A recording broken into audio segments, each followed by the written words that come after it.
नमस्कार दोस्तों, आइए जानते हैं बिहार की दिन भर की ताज़ा और बड़ी खबरें। लेकिन आगे बढ़ने से पहले चैनल को सब्सक्राइब करके इस वीडियो को एक लाइक जरूर करें। उत्तर बिहार में हो सकती है गैस की किल्लत। उत्तर बिहार में गैस की आपूर्ति संकट का सामना कर सकता है क्योंकि ट्रक मालिकों ने गैस उठाव के लिए ट्रकों को भेजने से मना कर दिया है। ट्रक मालिकों की मांगों के पूरा न होने की वजह से गैस का उठाव रुक सकता है, जिससे मुजफ्फरपुर और आसपास के क्षेत्रों में गैस की किल्लत हो सकती है। इस समस्या के समाधान के लिए जल्द ही बातचीत शुरू करने की योजना बनाई गई है ताकि आम जनता को गैस की आपूर्ति में कोई रुकावट न आए। बिहार में बिजली बिल जमा नहीं करने वालों की बढ़ेंगी मुश्किलें। बिहार राज्य पावर होल्डिंग कंपनी लिमिटेड ने बिजली बिलों के बकाये की वसूली के लिए एक विशेष अभियान शुरू किया है। इसके तहत घर घर जाकर बकाया बिजली बिल वसूलने की योजना बनाई गई है। यह कदम बिजली चोरी और बिल जमा नहीं करने वाले उपभोक्ताओं को चेतावनी देने के लिए उठाया गया है। इसके अलावा ऐसे उपभोक्ताओं के कनेक्शन अस्थायी रूप से काटे जाएंगे जो बिल नहीं जमा करेंगे। इससे राज्य में बिजली वितरण की प्रक्रिया और अधिक पारदर्शी और प्रभावी होगी। बिहार में होल्डिंग टैक्स कम कर सकती है नीतीश सरकार बिहार में होल्डिंग टैक्स नीति में बदलाव करने पर विचार कर रही है। इससे व्यावसायिक प्रतिष्ठानों को राहत मिल सकती है जो पिछले कुछ वर्षों से भारी टैक्स के बोझ तले दबे हुए हैं। विशेष रूप से 2023 में लागू की गई होल्डिंग टैक्स नीति को व्यापारियों द्वारा अव्यावहारिक करार दिया गया था। अब सरकार ने इसे फिर से समीक्षा करने का निर्णय लिया है ताकि व्यावसायिक प्रतिष्ठानों को राहत मिल सके और राज्य में व्यापारियों के लिए एक स्थिर वातावरण सुनिश्चित हो। बिहार में शिक्षकों के ट्रांसफर की प्रक्रिया शुरू। बिहार राज्य के सरकारी विद्यालयों में कार्यरत 1,90,000 शिक्षकों ने स्थानांतरण के लिए आवेदन किया है। इन आवेदनों की जांच की प्रक्रिया शुरू की जाएगी और इसके लिए अलग से लॉगिन आईडी और सॉफ्टवेयर का उपयोग किया जाएगा। आवेदनकर्ताओं के दस्तावेजों की ऑनलाइन जाँच के बाद ही ट्रांसफर की प्रक्रिया को अंतिम रूप दिया जाएगा। इस पारदर्शी और सिस्टमेटिक तरीके से किए गए ट्रांसफर से शिक्षक अपनी पसंद के स्थान पर काम करने में सक्षम होंगे, जिससे शिक्षा की गुणवत्ता और अधिक प्रभावी होगी।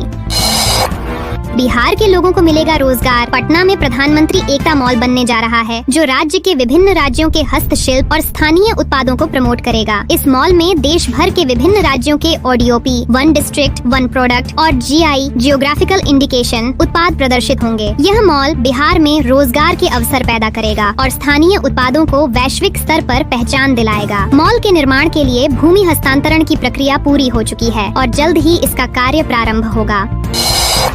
नीतीश का अध्याय खत्म नहीं हुआ है, न अभी होगा, बोले संजय झा का बयान। जदयू के राष्ट्रीय कार्यकारी अध्यक्ष संजय कुमार झा ने हाल ही में दिए गए एक इंटरव्यू में बिहार के मुख्यमंत्री नीतीश कुमार के बारे में कहा कि उनका राजनीतिक अध्याय अभी खत्म नहीं हुआ है, न ही वह भविष्य में खत्म होने वाला है। झा ने कहा कि नीतीश कुमार के नेतृत्व में बिहार के विकास के लिए केंद्र सरकार के साथ बेहतर समन्वय स्थापित किया गया है। बिहार के लिए वित्तीय मदद और बजट में प्राथमिकता मिलने से राज्य में कई महत्वपूर्ण परियोजनाओं को अंजाम दिया जा सकेगा, जैसे मिथिलांचल में सिंचाई की व्यवस्था को बेहतर करना और ग्रीनफील्ड एयरपोर्ट का निर्माण।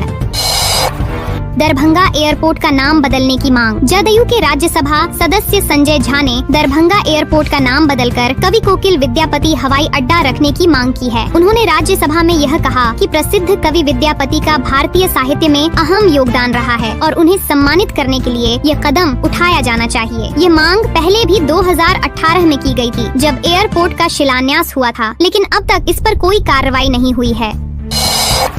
पटना के सरकारी स्कूलों में बदलाव, होगी ऑनलाइन उपस्थिति पंजीकरण। बिहार के पटना जिले में सरकारी स्कूलों में बच्चों की उपस्थिति को डिजिटल तरीके से दर्ज करने की प्रक्रिया शुरू की जा रही है। इसके तहत कक्षा 3 के बच्चों की उपस्थिति अब टैबलेट के माध्यम से ऑनलाइन पंजीकृत की जाएगी। यह पायलट प्रोजेक्ट पहले 5 स्कूलों में लागू किया जाएगा। शिक्षा विभाग का यह कदम सरकारी स्कूलों में शिक्षा की गुणवत्ता और पारदर्शिता को बढ़ावा देगा और बच्चों के लिए बेहतर सुविधा सुनिश्चित करेगा। कोसी से सीमांचल को मिलेगी 2 नई एक्सप्रेस ट्रेनें। सांसद राजेश रंजन उर्फ पप्पू यादव ने कोसी सीमांचल क्षेत्र के लिए 2 नई अमृत भारत एक्सप्रेस ट्रेनों की मांग की है। इन ट्रेनों का परिचालन पूर्णिया, कटिहार, मधेपुरा, सहरसा और नई दिल्ली जैसे महत्वपूर्ण स्थानों के बीच किया जाएगा। इस कदम से इस क्षेत्र के लोगों को बेहतर रेल सुविधाएं मिलेंगी और यातायात की समस्या कम होगी। सीबीआई की रडार पर दिनेश अग्रवाल, बढ़ी मुश्किलें। आयकर विभाग के फेसलेस स्कीम ऑफ असेसमेंट मामले में निर्दलीय लोकसभा उम्मीदवार दिनेश कुमार अग्रवाल की मुश्किलें बढ़ सकती हैं। सीबीआई ने उनके खिलाफ छापेमारी की और पुख्ता सबूत जुटाए हैं, जिसमें उनकी बड़ी भूमिका सामने आई है। इसके अलावा प्रवर्तन निदेशालय ईडी भी इस मामले में जांच कर सकता है। यह मामला आयकर विभाग के अधिकारियों और अन्य सहयोगियों के साथ मिलकर मोटी कमाई से जुड़ा है। बांका में शिक्षा अधिकारियों की कार्रवाई, वेतन बंद। बांका जिले में जिला शिक्षा अधिकारी ने शिक्षा विभाग की कार्यवाही के तहत 50 से अधिक शिक्षा अधिकारियों और विद्यालय प्रधानों का वेतन बंद कर दिया है। यह कार्रवाई उन अधिकारियों के खिलाफ की गई है जिन्होंने बच्चों की अपार आईडी बनाने के कार्य में लापरवाही बरती थी। अब इन अधिकारियों के खिलाफ विभागीय कार्रवाई की जा रही है और जल्द ही यह कार्य पूरा किया जाएगा। बिहार के सब्जी किसानों के लिए बड़ा ऐलान। नीतीश सरकार ने बिहार के सब्जी किसानों के लिए एक बड़ा कदम उठाया है। अब राज्य के सभी जिला और प्रखंड मुख्यालयों में 10-10 टन क्षमता वाले कोल्ड स्टोरेज बनाए जाएंगे। इन स्टोरेजों का निर्माण बिहार राज्य सब्जी प्रसंस्करण एवं विपणन योजना के तहत किया जाएगा और इसका उद्देश्य किसानों को अपनी सब्जियां संग्रहित करने की सुविधा देना है। इसके अतिरिक्त 20 टन क्षमता वाले गोदाम भी बनाए जाएंगे।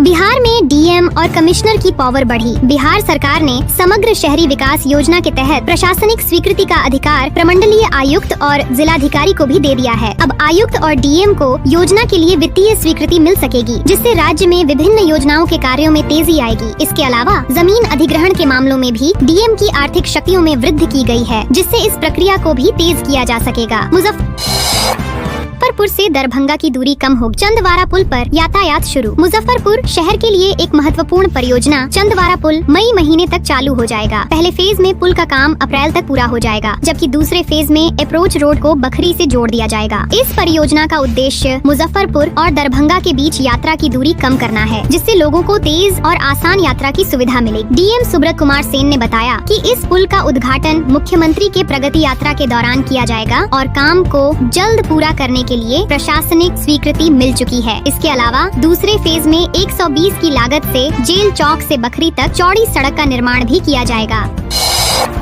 जमीन के दस्तावेजों में सुधार का शुरू हुआ बड़ा अभियान। बिहार सरकार ने किसानों के लिए विशेष अभियान शुरू किया है, जिसके तहत 15 मार्च 2025 तक राज्य के सभी जिलों में जमाबंदी में सुधार के लिए शिविर लगाए जाएंगे। इस अभियान के तहत जमाबंदी के डिजिटलीकरण और डिजिटल जमाबंदी में हुई गलतियों को सुधारने का काम किया जाएगा। अब तक राज्य में 4.39 करोड़ जमाबंदी ऑनलाइन हो चुकी है। इस अभियान का उद्देश्य किसानों को जमीन से संबंधित दस्तावेजों में सुधार कराना और त्रुटियों को दूर करना है। शिविरों का आयोजन कलेक्टर के निर्देशानुसार होगा और इसके लिए सभी वरीय राजस्व अधिकारी और अंचलाधिकारी जिम्मेदार होंगे।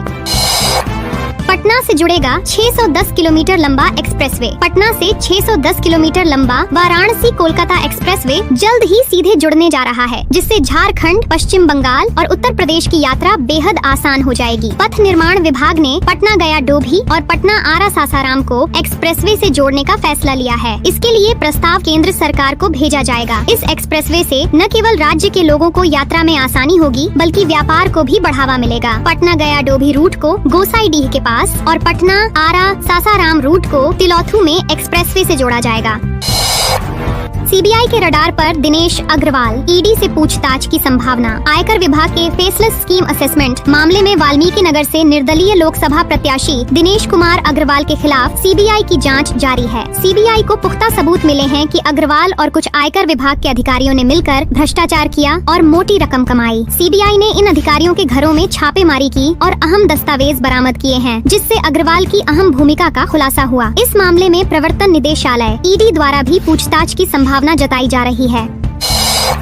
बिहार सरकार और भारतीय लघु उद्योग विकास बैंक सिडबी के बीच हुआ यह समझौता युवाओं के लिए एक बड़ा अवसर लेकर आया है। 100 करोड़ रुपए का कार्पस फंड स्थापित किया गया है, जो बिहार के स्टार्टअप और नए उद्यमियों को वित्तीय सहायता प्रदान करेगा। यह कदम बिहार के युवा उद्यमियों को निवेशकों पर निर्भर होने की समस्या से मुक्त करेगा, जिससे वे अपने व्यवसाय को सशक्त बना सकेंगे और राज्य में स्टार्टअप संस्कृति को बढ़ावा मिलेगा। इस फंड से राज्य में न केवल उद्यमिता को बढ़ावा मिलेगा, बल्कि स्थानीय अर्थव्यवस्था को भी मजबूती मिलेगी।